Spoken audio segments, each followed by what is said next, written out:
Early Sunday morning. Good morning Zimbabwe, good morning everybody. Ndadzoka zvekare nema-updates pachannel yenyu one chivhitivhiti. Munozviziva kuti especially kana ari maSundays we will never disappoint you because tinogara tangokupai nyaya pamunenge makuzoenda kumachechi, munenge magara makuziva zvinhu zviri mumastreets kudhara zvinenge zvichiitika. So kana uchinge watosvika pana pari first time yako, it's very important kugara wasubscribe woturn on the notification bell. Unenge watoti joina kunge city ipapo tobva taramba tichingokutambidzai latest, tichingokupai dzimwe ma-breaking news. Nekuti tine nyaya dzinotyisa zvese nenyaya dzinopisa.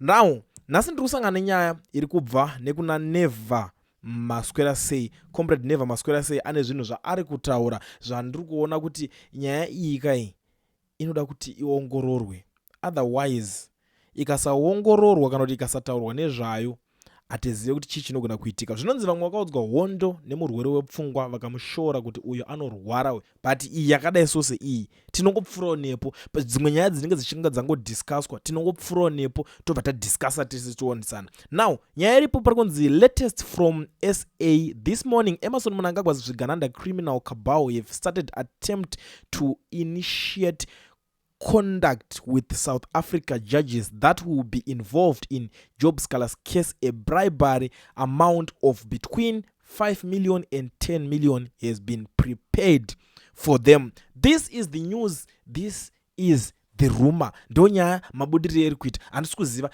kuti why are they so desperate kuti patonzi paroda kutoiswa 5,000. Nyaya sekutaura kwandazviita inyaya iri kupisa, honestly speaking. And in that case ukada kuitarisa in South Africa ukabatwa une zvinhu zvakaita sezvakabatwa zvinana Job Scala zviya sentence yako iri kutambira kuma 15 years in prison. Ndoko iri kutambira ikoko because unenge wabatwa une zvombo zvinotyisa, unenge wabatwa une zvombo zvekuti uri kuenda nazvo kupi. Ndo zvinhu zvinodhura ma-ATMs, ndo zvinhu akomana havatodi kutozviona. Alright, saka ndo pari kutaura kunzi pane mari iri kunzi yeswa pasaidi. Endaramba chiendera mberi kuti so far no conduct has happened, but some cunning emissaries within the South African legal fraternity with direct access to judges has been engaged. They are hell-bent on getting Scala convicted. I'm following the developments and I will be updating the nation in real time. Saka pese pane pachitwa dhiri kuno mumwe akanenge akatarisa pasaidi, so akangoti ndochobvondora akatarisa zvake achiti ndozvamari kuda kuita, munopera chete, ndichozozvitaura chete chero mukaita sei, because most of the times nyaya idzodzodzo dzinongozongota kungoti pase panoshayanwa mari umwe hanyatsofara, anenge achitoziva kuti even panetotika dhiri anoziva kuti haisitanoita nekupuwa change kana nzungu, anobva kungoona kuti saka the best way kungozvidhakwisa kuitira kuti ari kunyanya kubenefita kana kuti zibeneficiaries hombe ridonhe idhiri rekukudubutsana. So handisi kuti nyanyopedza nguva nhasi ndiri panapa because pane mamwe ma-developments, kune zvakawanda zviri kuitika, zvakawanda zviri loading. A lot of people vari kunyatsotoazonzukisa kuti what exactly is going on, kuti chinhu chakuitika muSouth Africa mawana, especially chinhu chako chese chaunongoda kuita in terms of nyaya dzepolitics ngasisa connected nemaZimbabwean politicians, because ameno zvavangore.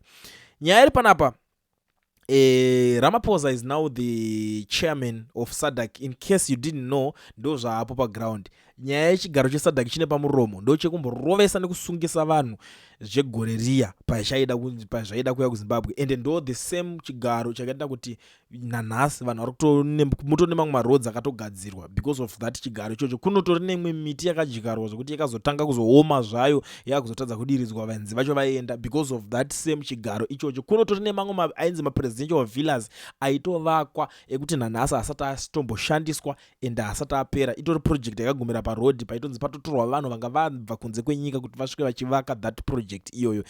Saka ndo patinongoti a lot is going on. Gaza tichinyatsopinda munyaya. The extraordinary summit of SADC heads of state and government has acknowledged the decision by Madagascar to relinquish her role as chair of the regional bloc after recent political developments that impacted her capacity to discharge the responsibilities of the position. Summit acknowledged that in accordance with Article 9A, 2B and 10.4 of the SADC retreat, the incoming chairperson, deputy chairperson shall assume the interim leadership should the sitting chair be unable to fulfill their duties in this regard. The Republic of South Africa was appointed as interim chair of SADC until August 2026. The SADC Secretariat will engage member states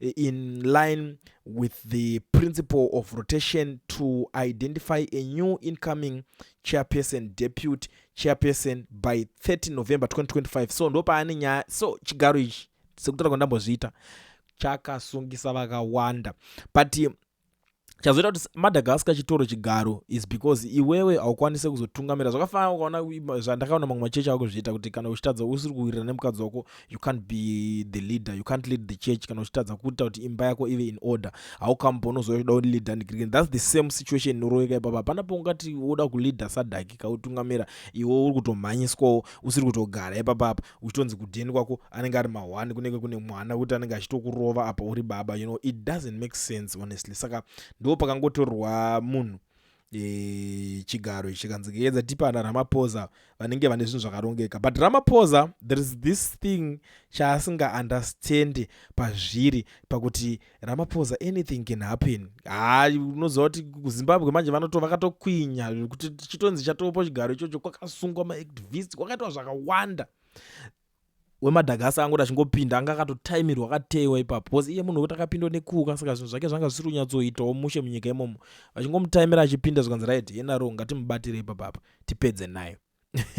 Zvakawanda zviri loading, zvakawanda zviri kuitika, but without wasting much of your time muZimbabwe ndingazonyanya kutaurisa. Rekeza tidzoke pane ma-issues ari kuitika panapa. Pane muchinda uyu anonzi Charton Wende. I hope mese munomuziva. These guys ndogara ndakazvitaura, I don't know kake chingani ndichiti ma-opposition MPs, ma-opposition, ma-so-called leaders vakasarawo, they are not in parliament pakuti vazadzise zvenyu imimi vanhu, because zvinhu zvavari kuchemera zvakawandisa. So far hapana kana atambodeliver chinobatika chinooneka chekuti ungatoti uyu, but at least paakapindawo vanhu vari kubenefitawo zvakadai. So hapana, vangori netwavo tovari kuningina ikoko. Skill ritoripo nderekuti MP asati apinda meme paano campaigna paipa ndo paanotosiya something ipapo. Akasatosiya ipapo mukati anenge kuti ndakuda kudzora mari dzangu, the likes of ana Wenda vanotota kuti shamwari kuti ucampaign ka unenge wakatoshandisa mari more than 50,000. Chimbonzwa zvaakutaura Wenda wacho zvaakudimanda muparliament right. Tisati takanganwa nyaya yekuti muzvipatara mishonga hakunaka uko, zvakawanda zviri kutoda kuti zvinge zvigadzirwa ikuwa vakatoti vavhotere ikoko, especially this Wende guy.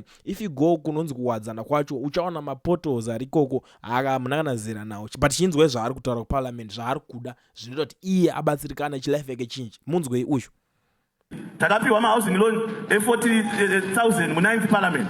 Izvezvi nezvaita inflation nekuonawo zvamakawana kumusoro uku vari kuexecutive, tiri kuda kuti mu budget a minimum of 150,000 as a loan yekuti MP awane pekugara.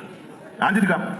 Then tine nyaya yatina kuona last time Minister Mtuli takabvumirana on the increase yesalary, tikabvumirana figure. Ndo mashura atiri kusangana nawo, mashiripiti, mashura akabhoiliswa ekuti munhu ari kutaura kuti zvoni haiwa makatombotipa tuma 40,000 tuma housing loans wati zviya zvitoita kuenda panhingirikini pa 2023 election hatushoma tumari tomakatipa toyatoya. Saka iko zvinezvi tiri kuda something minimum of 150,000 and ari kuchema kuti masalaries avo haasati akwidzwa. Saka ari kuti tikwidzirei masalari, ndo zvavari kunyanyofaitira kuparliament. Ndakamboona musi uno apa paitaurwa, that was Tatinda Mavetera and Mudenda vakaenda, they went to Bulawayo kunofunga kuti vanhu vari vemuZimbabwe vakapusa. Kwakutanga wada kuti maside shows vanhu vafambire kuzvitenga pamwe parliament kunonyatsotaurwa zvimwe zvinhu stereki inonyaoningirikina kana kuti kunenge kuchiitwa zvebasa stereki atira kubuilda kaninge part. Ini ndakazonyatsotarisa the way yakapresenta Mavetera, the way akuombera maoko, the way achinyebera nyora pasi, ndikatarisa body language dzevanhu idzodzo ndikati no man,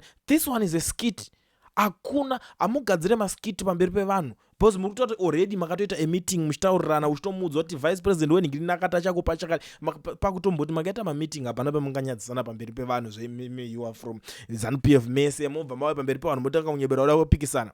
But something zvazvinoreva zvinhu izvo zvaiitika zvinongoreva kuti hakuna opposition ine musoro, hakuna opposition iri kuita zvinobatika, saka vakutoita nga iwe vari kuopozana pachavo, because chinhu chega chega chine chekuita neparliament ndo zvachinofanira kunge chiri. Panofanira kunge pane vanhu vanoopposa zvinhu zvese zvinenge zvichiitika, panofanira kunge pane opposition inofanira kunge involved pachinhu chacho kuti chinge chimeka sense, kuti izonyatsozikanwa kuti this one is parliament, kuti ikompewo even pamastandards, because it doesn't make sense sometimes kuti munzi mune world class parliament building muchitadza kuita world class parliament sitting. It doesn't make sense kuti unzi parliament yacho muri kutokundwa nemasabhuku, machifu vari kutorova dare zvichitofamba, but imimi chii chamuri kugarira ipapo kungochemera kuti masalari edu mashoma. Hasi nyaya dzekuti tinofanira kunge tichinzwa isusu zvichibuda kune vanhu muchichemera nyaya dzemasalari, kuno kuti todonzwa ideas nezvinhu zviri kugadziriswa zviri kutaurwa, mototaurirana kuti mutemo uyu uda kuiswa uyu wakadhakwa, uyu mutemo uyu wakanaka, uyu wakanakira chakati. Ndo zvinhu zvinoda kuti zvichionekwa, so that vanhu vanoziva kuti tine ma-MP atakaisa kuparliament. Tobva tanzwa kuti ayo in terms of development umwomboti ayo but ona chimbokavhai kwangu panobuda mari dzedze kuti ini kwangu ndatorova maroads, ini kwangu ndatorova chakadaiso, kwangu ndatogadzira chakadaiso. Zvinomeka sense, ndakugadzira factory kwangu ndakudaiso, zvinobenefita even mayouth, kwete kuti yangu yakuda kukampena ndo pamunobuda muchimhanya mhanya muda kushandisa vanhu vevanhu hande tinovhota hande tinodai so vakuvhoterai kwacho chivatsvagire mabasa hamuchade, vakuvhoterai kwacho chivaitirai something chekuti life yavo inochinja. Zvose chimwe chinhu chinozoitika munhu anofunza kuti alright it's okay iwe uda ndikuvhotere, why ndichifanira kumukira nguva dziya dziya dzichienda kunokuvhotera iwo ndosvika ndoswera ndakamira paline ndichida kukuvhotera? Why? Because dhera racho iroro especially takada kutaura Zimbabwe mari dzikoko ma hand and mouth, munhu anongoziva kuti panopera mugirikini panodoka zuva anenge ahasala chimwe mari chake changwavha ndo $5 $10 iwawo yekuti munhu mhuri yesvike ichinodya mberi. Koto iwo wosvika manje kuti uya dhero chimboruraya uyo mboriswera uchindivhotera inini ndimbowana basa, wavhoterwa waona basa, what's next? Iye wacho chii chazochinja paari? Chii chekuti chaningirikina? Vamwe venyu makavhoterwa nemavhenda but mukusiya mavhenda acho anenge achingoitwa rafu nekanzuro. Hamuna kana any lawyer muri kutraya kuda kugarurawo pasi motaurirana. Ndikukuonai makansela munotosiya muchitoseka muchitoona munhu achimhanyiswa nekanzuro achiita sei, but mukuvhoterwa gore rega rega kwakambobva zvakatanga kudhara zvimutemo izvo zvingoripo, zvimutemo zvakasiswa kudhara naSmith, mukungosvika muchingorwa take over pachinhu ichocho, mobva matarisa kuti next time muchadzoka motogara muparliament, modzoka mogara ikoko kukanzuro ikoko muchitoona zvinhu zvichitonyatsoitika. Kumana makajaidzwa. Kulian TV, Team VAT. Asi vanhu vachishamsika. Kulian TV haichatsika. Saka subscribe wozolaika. Nechawana zvesapa nachichazosha. Everybody say Kulian, Kulian, Kulian, yeah. Information is brilliant, brilliant, brilliant, yeah. Everybody say Kulian.